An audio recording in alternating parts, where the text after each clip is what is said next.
ជំរាបសួរបងប្អូនទាំងអស់គ្នាថ្ងៃនេះខ្ញុំមកធ្វើមាន់ស្ពៃខៀវចាំមុខម្ហូបមួយមុខនេះជាទូទៅតែងតែមាននៅក្នុងម្ហូបនៅក្នុងកម្មវិធីការណាបងប្អូនតែយើងក៏អាចធ្វើហូបខ្លួនឯងបានដែរហើយក៏មិនពិបាកធ្វើនោះទេតែដំបូងនេះខ្ញុំយកកាភ្លើមាន់ស្រែចំនួន2ហើយនិងទ្រូងមាន់ហ្នឹងចំនួន1ហ្នឹងយកមកស្ងោរឆ្អិនជាមួយសិនពីព្រោះកន្លែងហ្នឹងវាជាកន្លែងដែលសម្បូរសាច់ហើយខ្ញុំបានដាក់ខ្ទឹមសពីកពឹសហើយនិងអំបិលមាត់ហ្នឹងមួយស្ព្រាកាហ្វេចូលដើម្បីឲ្យសាច់មាន់មានជាតិហើយខ្ញុំស្ងោររហូតដល់វារាងផុយបន្តិចតាមទៀតខ្ញុំមកកាត់ធាងស្ពៃយកតែធាងកដាលទៅណាបងប្អូនចំណែកឯផ្នែកស្លឹកនេះខ្ញុំកាត់វាចេញហើយមុននឹងយកមកកាត់ហ្នឹងបងប្អូនត្រូវលាងឲ្យស្អាតសិនមកចាចំពោះធាងស្ពៃដែលខ្ញុំបានកាត់ស្លឹករួចហើយហ្នឹងនៅសល់មួយខាំកន្លះបងប្អូន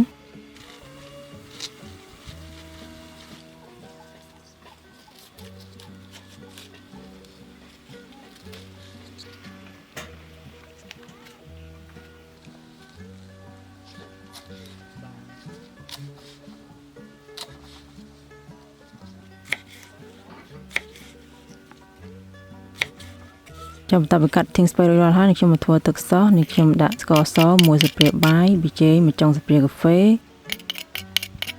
ម្សៅស៊ុបមាន់កន្លះស្ព្រាកាហ្វេទឹកស៊ីអ៊ីវមួយស្ព្រាបាយប្រេងខ្យងមួយស្ព្រាបាយហើយនិងប្រេងល្ងចំនួនមួយស្ព្រាបាយដែររួចកូរឲ្យគ្រឿងផ្សំហ្នឹងវារលាយល្អសិនមក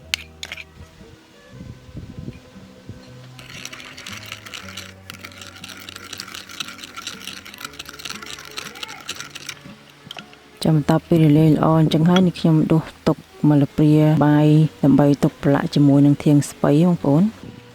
តែឥឡូវមាន់ដែលខ្ញុំស្ងោរនឹងឃើញថាវាផុយហើយនេះខ្ញុំស្រង់ចេញទុកឲ្យត្រជាក់ទើបយកវាមកហែកហើយទឹកដែលសល់ពីស្ងោរមាន់នេះខ្ញុំយកមកស្រុះធាងស្ពៃបន្តចាធាងស្ពៃនេះខ្ញុំស្រុះរហូតដល់តែឆ្អិន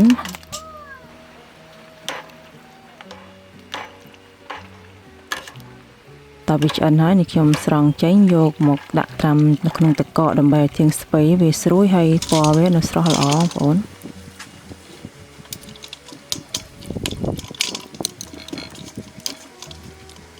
แล้วឃើញថាសាច់មាន់ក៏ត្រជាក់ហើយដែរនេះខ្ញុំហែកវាជាសរសៃសាច់មាន់ដែលស្ងោររួចនឹងនេះខ្ញុំហែកសាច់វាចេញពីឆ្អឹងនឹងនៅសល់ចំនួន2ខាំកន្លះ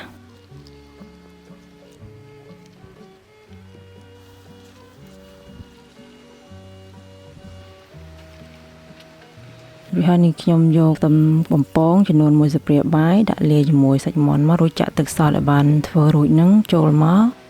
ហើយច្បល់ឲ្យសាច់មាន់នឹងវាចូលជាតិជាមួយទឹកសនឹងបានល្អសិន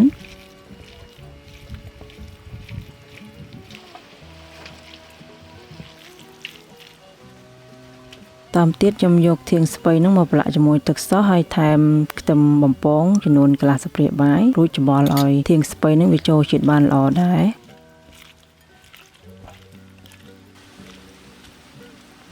ចាំបន្ទាប់ពីប្រឡាក់សាច់មាន់ជាមួយទឹកសហើយនិងធាងស្ពៃជាមួយទឹកសហើយនេះខ្ញុំយកសាច់មាន់ហ្នឹងយកមកដាក់នៅក្នុងចានមួយហើយចានហ្នឹងគឺចានក្លុកបងប្អូនហើយខ្ញុំដាក់សាច់មាន់ចូលសកត់ឲ្យណែន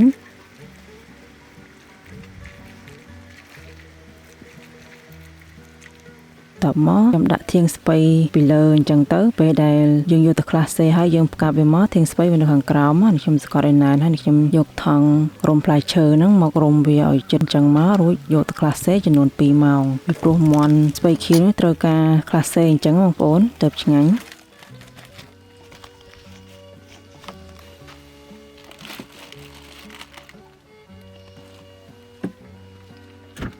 ឥឡូវ2ម៉ោងក្រោយមកវាកកបានល្មមហើយអញ្ចឹងនេះខ្ញុំយកវាចេញមកដើម្បីផ្កាប់នៅលើចានឃើញទេបងប្អូនដំឡូងមែនទែនហើយខ្ញុំរោយខ្ទឹមបំពងដែលនៅសល់កន្លះស្ព្រាបាយទៀតហ្នឹងក៏បន្តិចទៅគឺវារត់តែមានក្លិនឈ្ងុយចាអញ្ចឹងបងប្អូនអាចសាកល្បងធ្វើហូបបានចំពោះមុខម្ហូបមួយមុខនេះណាចាអញ្ចឹងវីដេអូរបស់នេះខ្ញុំក៏សូមបញ្ចប់ត្រឹមហ្នឹងដើម្បីទទួលបានវីដេអូថ្មី